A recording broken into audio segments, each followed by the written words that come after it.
Hello learners. Arithmetic instruction की introductory part में हमें मालूम पड़ा सी लैंग्वेज में बहुत सारे ऑपरेटर्स होते हैं। इन सभी ऑपरेटर्स को प्रेसिडेंस वाइज याद रखना कोई आसान बात नहीं है। इसलिए हम सभी ऑपरेटर्स को उनके बिहेवियर के आधार पर कुल 7 ग्रुप्स में भी बांट दिए हैं। आज हम उन्हीं में से पहला ग्रुप यूनरी ऑपरेटर्स को डिटेल में समझेंगे। So let's begin.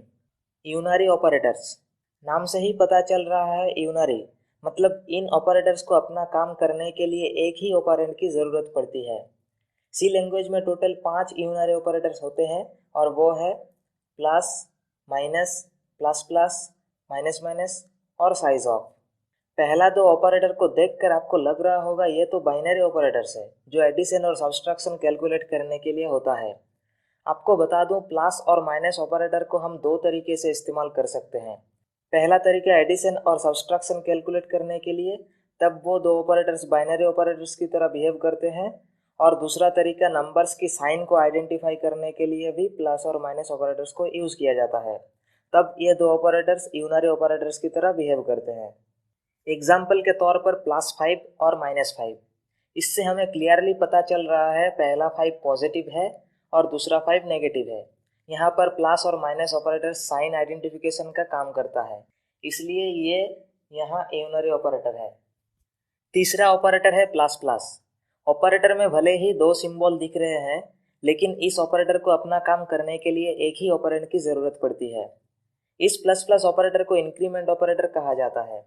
अगर हम इस ऑपरेटर को डेटा या वेरिएबल के बाद यूज़ करेंगे तो उसे पोस्ट इंक्रीमेंट कहेंगे, और अगर इस ऑपरेटर को डेटा या वेरिएबल के पहले यूज़ करेंगे तो उसे प्री इंक्रीमेंट कहेंगे। इस ऑपरेटर को यूज़ करने से डेटा या वेरिएबल की वैल्यू 1 इंक्रीमेंट हो जाते हैं। इस इंक्रीमेंट ऑपरेटर की इंटरप्रिटेशन कुछ ऐसा है, x प्लस प्लस मतलब x असाइन x प्लस 1। तो इस इंक्रीमेंट ऑपरेटर के बारे में हमने अब तक जो कुछ भी समझा, चलिए उसे एक प्रोग्रामिंग एग्जाम्पल के ज़रिए अच्छे से समझते हैं। हम कोड ब्लॉक्स में कोडिंग करना शुरू कर रहे हैं। यहाँ सबसे पहले हम इंट टाइप का एक वेरिएबल बना लेते हैं x नाम से और उसमें वैल्यू असाइन कर देते हैं 4। अब x वेरिएबल में यूज़ कर रहे हैं इंक्रीमेंट ऑपरेटर। क्योंकि हम यहाँ वेरिएबल के बाद इंक्रीमेंट ऑपरेटर को यूज़ कर रहे हैं तो ये हुआ पोस्ट इंक्रीमेंट।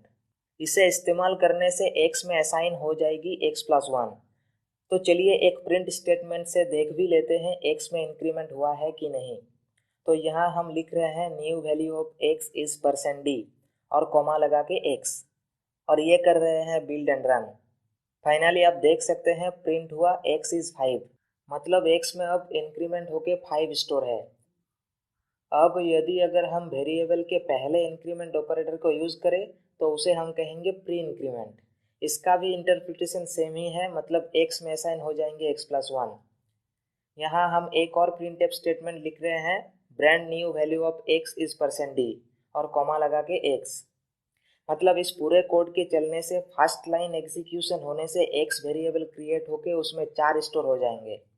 अब सेकेंड लाइन की चलने से x वेरिएबल में 4 रिप्लेस होकर 5 स्टोर हो जाएंगे। थर्ड लाइन की चलने से आउटपुट स्क्रीन पर प्रिंट होगा new value of x is 4। Fourth line की चलने से अगेन x में इंक्रीमेंट होकर 5 की जगह 6 स्टोर हो जाएंगे। और फाइनली फिफ्थ लाइन की चलने से स्क्रीन पर प्रिंट होगा एक मैसेज जो कि है brand new value of x is 6। लेकिन हम चाहते हैं दोनों मैसेज तो अलग अलग लाइन में प्रिंट हो, इसलिए हम यहाँ यूज़ कर रहे हैं \n। और ये किया हमने बिल्ड एंड रन। आप देख सकते हैं हम जैसा आउटपुट एक्सपेक्ट कर रहे थे हमें वही मिला। फोर्थ ऑपरेटर है माइनस माइनस। इसे डिक्रीमेंट ऑपरेटर कहा जाता है। ये इंक्रीमेंट ऑपरेटर से बिल्कुल ऑपोजिट है। इंक्रीमेंट ऑपरेटर की तरह ही ये भी दो प्रकार के हैं। अगर ऑपरेटर को डेटा या वेरिएबल के बाद लिखेंगे तो उसे हम कहेंगे पोस्ट डिक्रीमेंट, और अगर डेटा या वेरिएबल के पहले लिखेंगे तो उसे हम बोलेंगे प्री डिक्रीमेंट। डिक्रीमेंट ऑपरेटर की इंटरप्रिटेशन कुछ ऐसा है, x माइनस माइनस मतलब x असाइन x माइनस 1। तो चलिए डिक्रीमेंट ऑपरेटर को भी एक प्रोग्रामिंग एग्जांपल से समझते हैं। तो यहाँ सबसे पहले एक इंट वेरिएबल बना लेते हैं x नाम से और उसमें वैल्यू असाइन कर देते हैं 7। अब वेरिएबल के साथ डिक्रीमेंट ऑपरेटर को यूज़ कर रहे हैं। क्योंकि यहाँ हमने वेरिएबल के बाद डिक्रीमेंट ऑपरेटर को यूज़ किया है तो यह है पोस्ट डिक्रीमेंट। इस लाइन की चलने से x वेरिएबल में 1 डिक्रीमेंट होके 6 स्टोर हो जाएंगे। अब x की वैल्यू डिक्रीमेंट हुए हैं या नहीं देखने के लिए हम प्रिंटफ में लिख रहे हैं new value of x is %d और कॉमा लगा के x। अब एक और बार डिक्रीमेंट कराने के लिए हम लिख रहे हैं माइनस माइनस x। ये है प्री डिक्रीमेंट, क्योंकि यहाँ हमने वेरिएबल के पहले डिक्रीमेंट ऑपरेटर को यूज़ किए हैं। इस लाइन के चलने से x में अगेन 1 डिक्रीमेंट होकर 5 स्टोर हो जाएंगे। फाइनली इस डिक्रीमेंट को भी देखने के लिए हम एक और प्रिंटफ फंक्शन में लिख रहे हैं \n, ताकि न्यू लाइन पर सेकंड मैसेज प्रिंट हो और message brand new value of x is %d और कॉमा लगा के x। इस पूरे कोड की चलने से आउटपुट स्क्रीन पर प्रिंट होगा new value of x is 6 और न्यू लाइन पर brand new value of x is 5। तो ये किया हमने बिल्ड एंड रन। अब देख सकते हैं आउटपुट हमने जैसे सोचा था वैसे ही प्रिंट हुआ। लेकिन अब यहाँ एक एक्सेप्शन है जिसे आपको याद रखना है। हम जो 7 ग्रुप्स में ऑपरेटर्स को डिवाइड किए थे उसमें प्रेसिडेंस के हिसाब से भले ही यूनरी ऑपरेटर सबसे पहले आते हैं, लेकिन पोस्ट इंक्रीमेंट और पोस्ट डिक्रीमेंट इन दोनों ऑपरेटर्स को प्रेसिडेंस के हिसाब से सबसे आखिर में एग्जीक्यूट किया जाता है, असाइनमेंट ऑपरेटर्स के भी बाद। ये एक एक्सेप्शन है। मतलब अगर किसी एक्सप्रेशन में असाइनमेंट और पोस्ट इंक्रीमेंट या पोस्ट डिक्रीमेंट ऑपरेटर्स साथ में हैं, तो पहले असाइनमेंट ऑपरेटर्स को एग्जीक्यूट किया जाएगा, उसके बाद पोस्ट इंक्रीमेंट या पोस्ट डिक्रीमेंट ऑपरेटर्स को एग्जीक्यूट किया जाएगा। प्रूफ के तौर पर चलिए एक प्रोग्रामिंग एग्जांपल देख लेते हैं। यहाँ हम सबसे पहले एक इंट वेरिएबल ले रहे हैं x नाम से और उसमें वैल्यू असाइन कर रहे हैं 9। एक और वेरिएबल ले रहे हैं y नाम से। अब नेक्स्ट लाइन में y में असाइन कर रहे हैं x++। इस लाइन को ध्यान से देखिए, यहाँ दो ऑपरेटर्स इस्तेमाल हुए हैं, एक असाइनमेंट और एक पोस्ट इंक्रीमेंट। तो हम अभी अभी समझे पोस्ट इंक्रीमेंट यूनरी ऑपरेटर होके भी इस ऑपरेटर का प्रायोरिटी असाइनमेंट ऑपरेटर से भी कम है। मतलब यहाँ असाइनमेंट ऑपरेटर पहले एग्जीक्यूट होने के कारण y में x वेरिएबल का वैल्यू स्टोर हो जाएंगे जो कि है 9, और फिर पोस्ट इंक्रीमेंट ऑपरेटर के कारण x में 1 इंक्रीमेंट होके स्टोर हो जाएंगे 10। मतलब ये लाइन सक्सेसफुली एग्जीक्यूट हो जाने के बाद x वेरिएबल में 10 और y वेरिएबल में 9 स्टोर रहेंगे। x और y वेरिएबल में क्या स्टोर हुए हैं इसे देखने के लिए हम प्रिंटफ में लिख रहे हैं %d एंड %d और कॉमा लगा के x, y। तो चलिए इस प्रोग्राम को रन करके देख लेते हैं। तो ये किया हमने बिल्ड एंड रन। आप देख सकते हैं स्क्रीन पर प्रिंट हुआ 10 एंड 9 एज एक्सपेक्टेड। तो चलिए अब थोड़ा पोस्ट डिक्रीमेंट को भी थोड़ा देख लेते हैं। यहाँ लिख रहे हैं y assign x माइनस। ये लाइन चलने से असाइनमेंट ऑपरेटर पहले एग्जीक्यूट होके y में स्टोर हो जाएंगे 10। ध्यान दीजिए ये लाइन चलने से अब x में 9 नहीं है 10 है। फिर पोस्ट डिक्रीमेंट चलने के कारण x में 1 डिक्रीमेंट होके हो जाएंगे 9। फाइनली यहाँ प्रिंटफ में लिख रहे हैं \n %d एंड %d और कॉमा लगा के x, y। तो इससे न्यू लाइन पर प्रिंट होंगे 9 एंड 10। तो इस पूरे कोड की एग्जीक्यूट होने से आउटपुट कुछ इस तरह आएगा।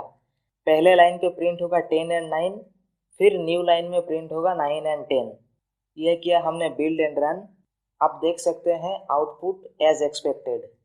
तो यूनरी ऑपरेटर में इंक्रीमेंट और डिक्रीमेंट ऑपरेटर को हम डिटेल में समझ लिए हैं। यूनरी ऑपरेटर में एक और ऑपरेटर आते हैं जो कि है साइज ऑफ ऑपरेटर। भले ही ये वर्ड के फॉर्म में लिखा हुआ है, लेकिन ये भी एक ऑपरेटर ही है। नाम से ही पता चल रहा है साइज ऑफ, मतलब इस ऑपरेटर की एग्जीक्यूट होने से किसी का साइज कैलकुलेट होके आएगा। साइज ऑफ ऑपरेटर में ऑपरेंड के तौर पर हम 3 टाइप के वैल्यूज दे सकते हैं, और वो है डेटा टाइप, वेरिएबल और कांस्टेंट। साइज ऑफ ऑपरेटर में ये पैरेंथेसिस लगाना कंपलसरी नहीं है, आप सिंपली स्पेस दे के भी वैल्यूज डाल सकते हैं। तो सबसे पहले देख लेते हैं हम साइज ऑफ ऑपरेटर में डेटा टाइप का इस्तेमाल कैसे कर सकते हैं। हमें पता है वॉइड को छोड़कर सी लैंग्वेज में टोटल 4 डेटा टाइप होते हैं, और वो है इंट, फ्लोट, कैर और डबल। तो यहाँ सबसे पहले हम 4 इंट वेरिएबल ले रहे हैं a, b, c, d नाम से। नेक्स्ट लाइन में a में असाइन कर रहे हैं साइज ऑफ और पैरेंथेसिस में इंट।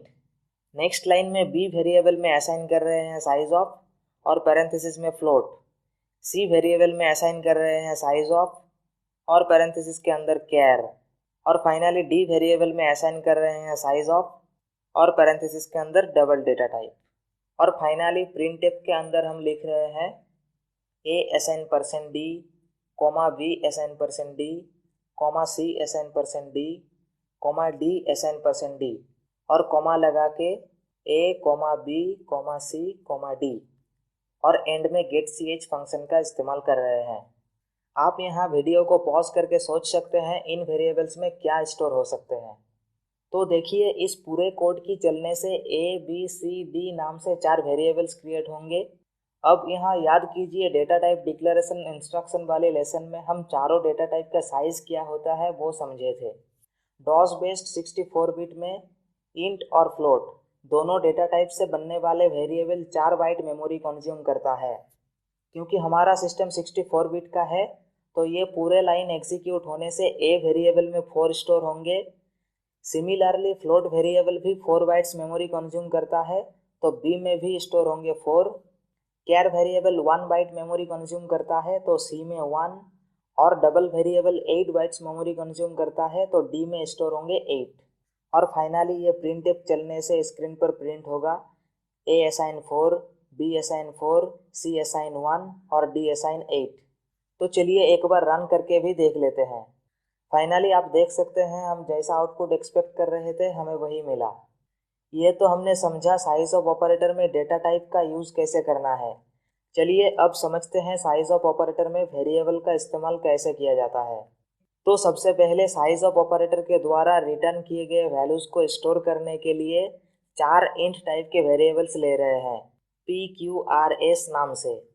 फिर 4 अलग अलग डेटा टाइप को इस्तेमाल करके 4 वेरिएबल बनाते हैं। यहाँ हम लिख रहे हैं int A, float B, char C और डबल D। अब P में असाइन कर रहे हैं साइज ऑफ और पैरेंथेसिस के अंदर A। सिमिलरली Q में असाइन कर रहे हैं साइज ऑफ, पैरेंथेसिस में B। R में असाइन कर रहे हैं साइज ऑफ, पैरेंथेसिस के अंदर C। और S में असाइन कर रहे हैं साइज ऑफ और पैरेंथेसिस के अंदर D। इन 4 वेरिएबल्स में क्या स्टोर हुए हैं उसे देखने के लिए प्रिंटफ में हम लिख रहे हैं P assign percent D, Q assign percent D, R assign percent D और S असाइन परसेंट D, और कॉमा लगा के PQRS। आखिर में हम getch फंक्शन का इस्तेमाल कर रहे हैं ताकि आउटपुट स्क्रीन रुकी रहे। तो इस पूरे कोड की एग्जीक्यूट होने से सबसे पहले PQRS नाम से 4 वेरिएबल्स क्रिएट होंगे। फिर यह लाइन चलने से अलग अलग टाइप के A, B, C, D नाम से 4 वेरिएबल्स क्रिएट होंगे। फिर इस लाइन की चलने से साइज ऑफ ऑपरेटर में दिए गए वेरिएबल के टाइप के हिसाब से, मतलब यहाँ A वेरिएबल इंट टाइप के है तो यहाँ P में स्टोर होंगे 4। सिमिलरली Q में भी 4, R में 1 और S में 8 स्टोर होंगे। और फाइनली ये प्रिंटफ चलने से P assign 4, Q assign 4, R assign 1 और S असाइन 8 आउटपुट स्क्रीन पर प्रिंट हो जाएंगे। तो यह किया हमने बिल्ड एंड रन। आप देख सकते हैं आउटपुट एज एक्सपेक्टेड। आप यहाँ देख सकते हैं प्रीवियस प्रोग्रामिंग एग्जाम्पल की तरह इस प्रोग्रामिंग एग्जाम्पल में भी सेम आउटपुट हमें मिले हैं। अगर साइज ऑफ ऑपरेटर में ऑपरेंड के तौर पर हम डेटा टाइप प्रोवाइड करते हैं तो डेटा टाइप के साइज के मुताबिक size of operator output provide करेगा। नहीं तो अगर हम साइज ऑफ में कोई variable as an operand provide करें तब भी उस वेरिएबल जिस डेटा टाइप के हैं उस डेटा टाइप के साइज के हिसाब से आउटपुट प्रोवाइड करेगा। मतलब दोनों ही केस में आउटपुट सेम ही मिलने हैं। तो चलिए अब देख लेते हैं साइज ऑफ में constant as an operand provide करने से हमें क्या आउटपुट मिलता है। तो सबसे पहले हम यहाँ 3 वेरिएबल ले रहे हैं A, B, C नाम से। अब A में असाइन कर रहे हैं साइज ऑफ और पैरेंथेसिस के अंदर 35 जो कि है इंटीजर कांस्टेंट। अब B में असाइन कर रहे हैं साइज ऑफ और पैरेंथेसिस के अंदर 3.5 जो कि है रियल कांस्टेंट। और C में असाइन कर रहे हैं साइज ऑफ और पैरेंथेसिस के अंदर सिंगल कोट में लिख रहे हैं O जो कि है character constant. Finally in variables में क्या स्टोर हुए हैं उसे देखने के लिए हम एक प्रिंटफ स्टेटमेंट लिख रहे हैं A assign percent D, B assign percent D, C assign percent D और कॉमा लगा के A, B, C और एंड में getch फंक्शन का इस्तेमाल कर रहे हैं ताकि आउटपुट स्क्रीन रुकी रहे।